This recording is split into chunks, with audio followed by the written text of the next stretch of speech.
नमस्कार मित्रांनो, माय सपोर्ट या मराठी यूट्यूब चॅनलवर तुमचे सर्वांचे मनापासून स्वागत आहे। संपूर्ण महाराष्ट्रासाठी आताच्या क्षणाच्या सर्वात मोठ्या आणि महत्त्वाच्या ठळक बातम्या। राज्यात 10 धडाकेबाज निर्णय। उद्यापासून सर्वांना खुशखबर। 30 जुलै मंगळवार काही मिनिटांपूर्वीच्या ह्या बातम्या आहेत।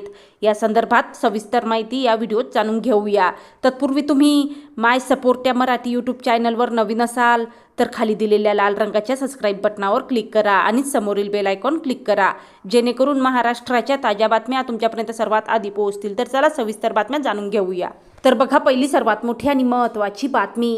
ज्येष्ठ नागरिकांची काळजी घेणे हे शासनाचे कर्तव्य आहे।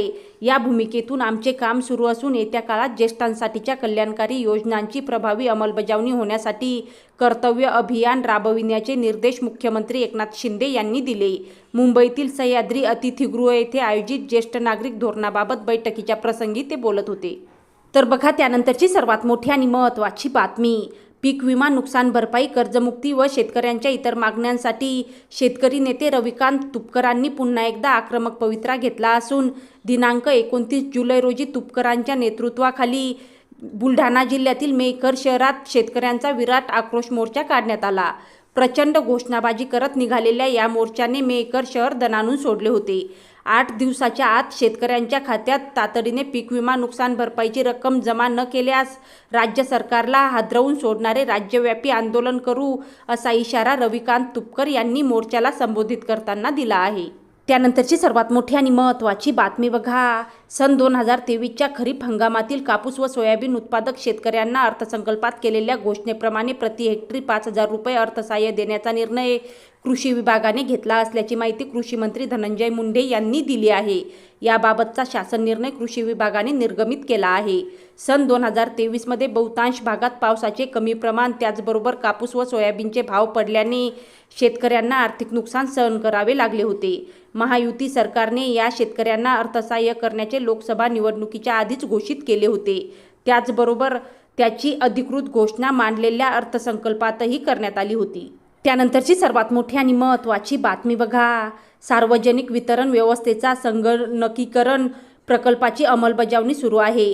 राष्ट्रीय अन्न सुरक्षा योजनेतील लाभार्थ्यांचे बायोमेट्रिक ओळख पटवून अन्नधान्य वितरणासाठी रास्तभाव दुकानांमध्ये 4G तंत्रज्ञान असलेल्या ई-पॉज मशीन बसवण्यात आल्या आहेत। या ई-पॉज मशीनमधून अन्नधान्य वितरणामध्ये काही तांत्रिक अडचणी येत असल्याच्या तक्रारी प्राप्त झाल्या आहेत। या अनुषंगाने ई-पॉज प्रणालीमधील तांत्रिक अडचणी तातडीने दूर करण्याच्या सूचना अन्न व नागरी पुरवठा विभागाने दिल्या आहेत। त्यानंतरची सर्वात मोठी आणि महत्त्वाची बातमी बघा। पर्यटन संचालनालय तसेच महाराष्ट्र पर्यटन विकास महामंडळ या 2 प्रमुख संस्था पर्यटन विभागाच्या अधीनस्थ असल्या तरी त्यांचे बोधचिन्ह घोषवाक्य यामध्ये तफावत होती, ती आता दूर करण्यात आली आहे। आता महाराष्ट्र टुरिझम हे बोधचिन्ह, महाराष्ट्र अनलिमिटेड हे घोषवाक्य असेल, असा निर्णय घेण्यात आल्याचे पर्यटन मंत्री गिरीश महाजन यांनी सांगितले। पर्यटन विभागाच्या अंतर्गत असलेल्या पर्यटन संचालनालय तसेच महाराष्ट्र पर्यटन विकास महामंडळ यांच्यामार्फत वापरण्यात येणारे बोधचिन्ह तसेच घोषवाक्य हे स्वतंत्र वेगळ्या स्वरूपातील होते। मात्र आता पर्यटन विभागाला एकच घोषवाक्य असणार आहे। त्यानंतरची सर्वात मोठी आणि महत्त्वाची बातमी बघा। राज्यातील दिव्यांग बांधवांना यंदा देखील रोजगार स्वयंरोजगारासाठी ई-रिक्षा वाटप करण्याचा निर्णय मुख्यमंत्री एकनाथ शिंदे यांनी घेतला आहे। दिव्यांग बांधवांना एकाच छताखाली प्रशिक्षण, समुपदेशन, वैद्यकीय सहायता या सर्व सुविधा देणारे पुनर्वसन केंद्र सर्व महापालिकांनी सुरू करावे, असे निर्देश मुख्यमंत्र्यांनी आज दिले। दिव्यांगांना कौशल्य विकासाचे प्रशिक्षण देणारी योजना तयार करतानाच कर्जाची रक्कम 2.5 लाख रुपयांपर्यंत करण्यात यावी, असेही मुख्यमंत्र्यांनी सांगितले। त्यानंतरची सर्वात मोठी आणि महत्त्वाची बातमी बघा। हवामान कार्यकर्ते आणि प्रसिद्ध अभियंता सोनम वांगचुक यांनी पुन्हा उपोषण करण्याची घोषणा केली आहे। रविवारी त्यांनी सांगितले की जर सरकारने लडाख अधिकाऱ्यांना त्यांच्या राज्यत्व आणि घटनात्मक संरक्षणाच्या मागण्यांवर चर्चेसाठी आमंत्रित केले नाही तर स्वातंत्र्य दिनापासून ते 28 दिवसांचे उपोषण करतील।